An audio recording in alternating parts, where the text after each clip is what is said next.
Foi a sua dificuldade? O senhor passou, parece que por 2 partidos para estar chegando, assumindo a Câmara lá. Queria que o senhor contasse para nós a dificuldade, os prós e os contras do senhor ter chego como na função de vereador, né? Quais as dificuldades que o senhor teve, quais as facilidades?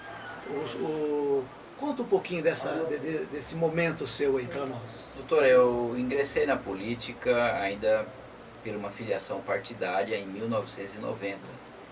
Eu estava no colégio, um colega do Colégio Elite, como eu disse aqui há pouco, pediu para mim... Só uma pausazinha, senhoras e senhores, estamos aqui com o Dr. Laércio Santos, advogado, vereador na Câmara Municipal de Guarulhos, e ele está contando agora para nós, no Guarulhos de ontem e de hoje, um pouco da trajetória dele para chegar até o posto de vereador.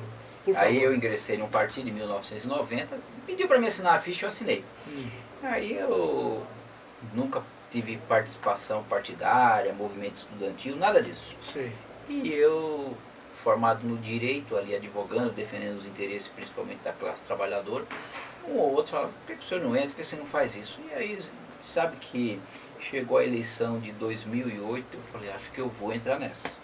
Eu vou disputar a eleição. Foi cutucar. Foi cutucar, falei, deixa eu ver o que é isso, né?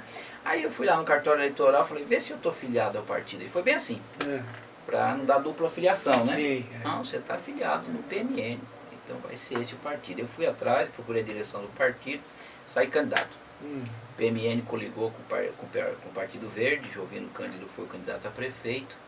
O PV fez 3 cadeiras, né, e eu fiquei na segunda suplência. Na primeira suplência ficou o nosso colega Gasparino Romão.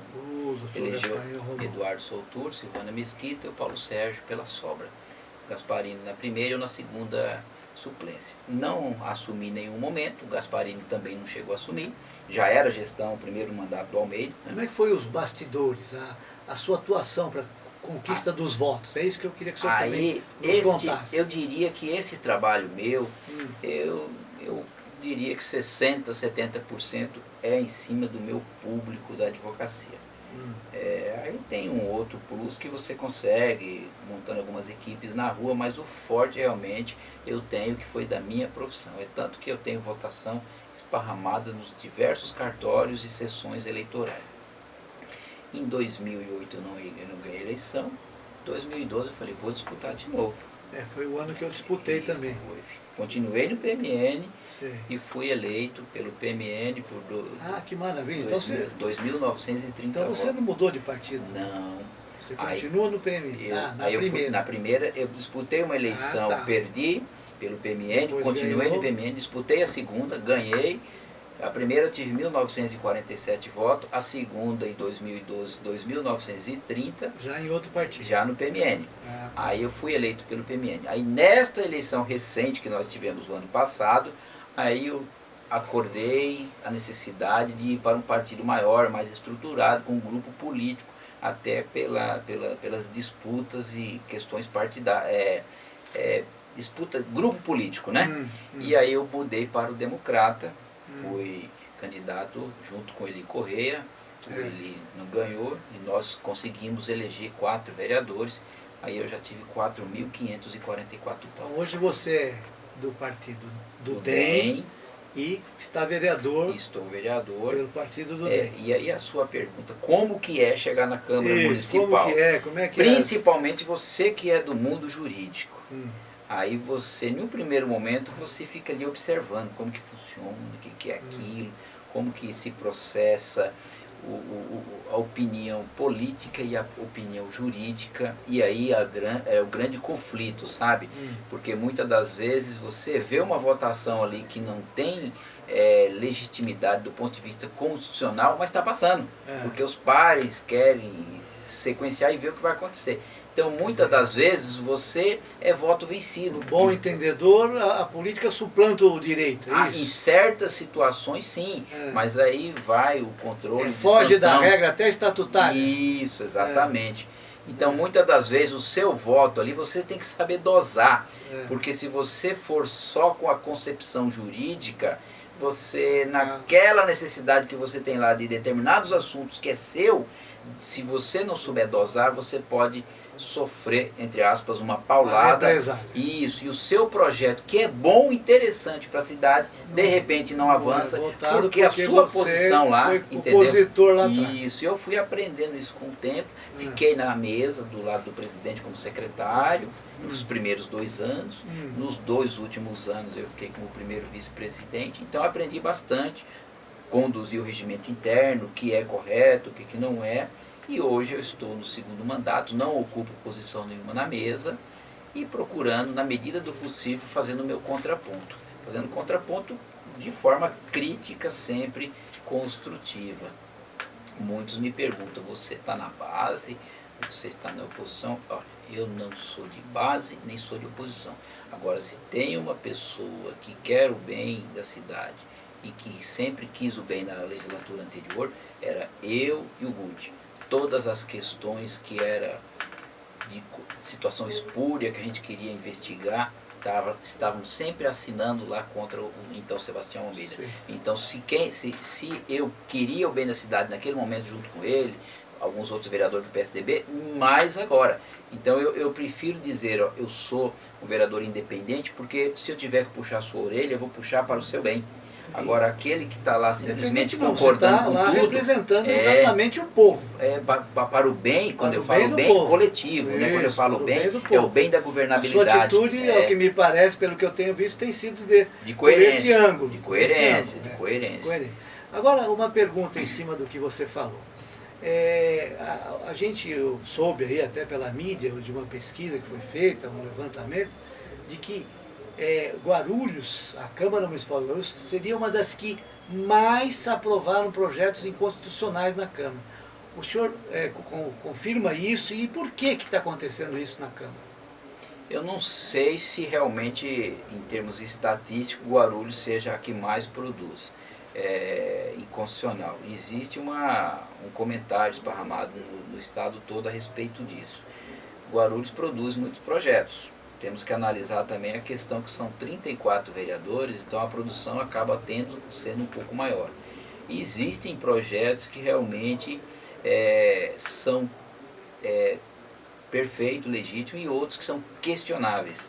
E muitas das vezes a inconstitucionalidade ela passa a ser até subjetiva. Eu uso por exemplo, de uma questão que teoricamente diríamos que é inconstitucional e foi parar no Supremo, e o Supremo manteve, que é o projeto do então vereador americano, dando a isenção do IPTU para quem tem feira nas suas portas de casa.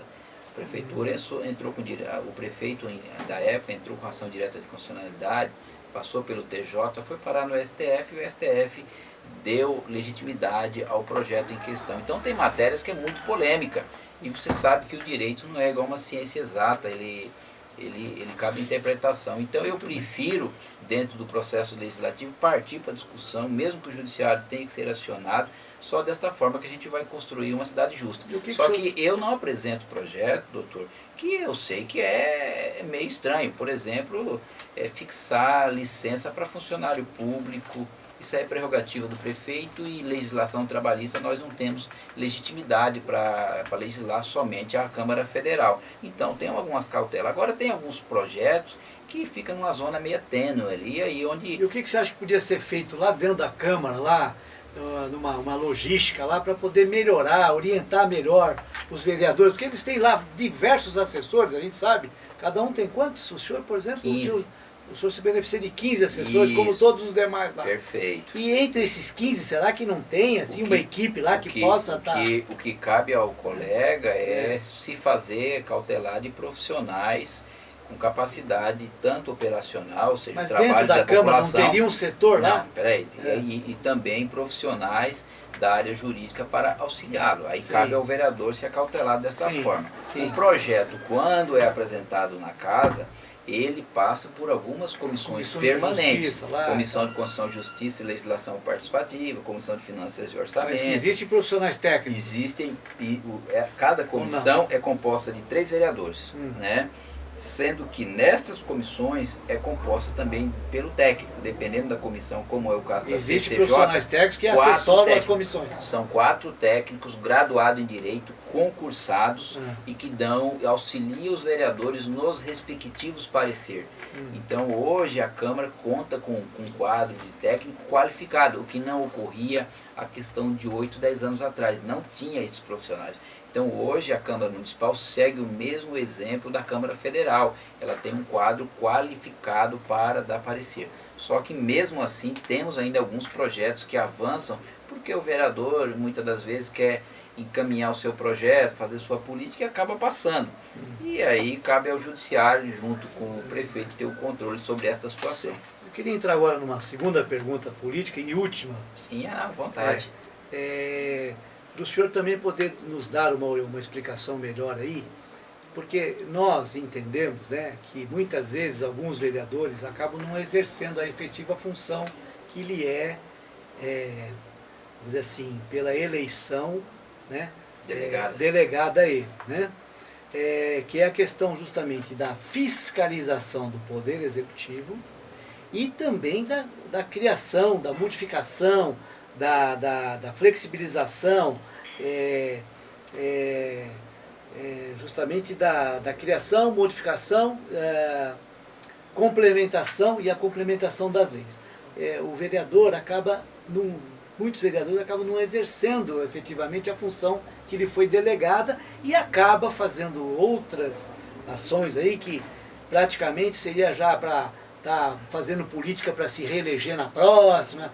Essas coisas que a gente verifica que isso é uma constante lá dentro da nossa Câmara Municipal. Muitos dos vereadores já estão até fazendo campanha para deputado, etc, etc. O senhor deve saber dessas coisas. Eu queria saber por que isso acontece e por que